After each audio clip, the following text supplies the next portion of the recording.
সবাইকে জানাই happy Sunday. আজকে একটা রেসিপি বানাবো, তোমাদের সাথে সেটা শেয়ার করে নেব।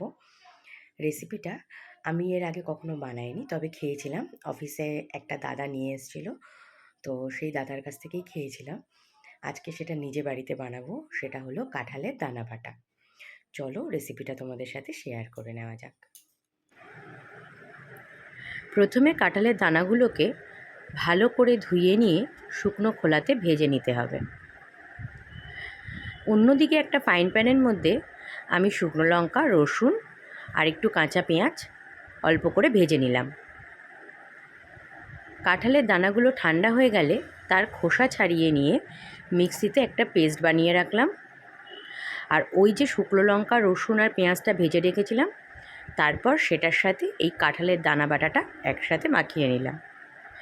তাতে দিয়েছিলাম সামান্য একটু নুন, আর সব শেষে দিয়েছিলাম ধনেপাতা, আর তার সাথে দিয়েছিলাম একটুখানি সর্ষের তেল। গরম গরম ভাতের সাথে আজকে দুপুরে ছিল কাঁঠালের দানা বাটা।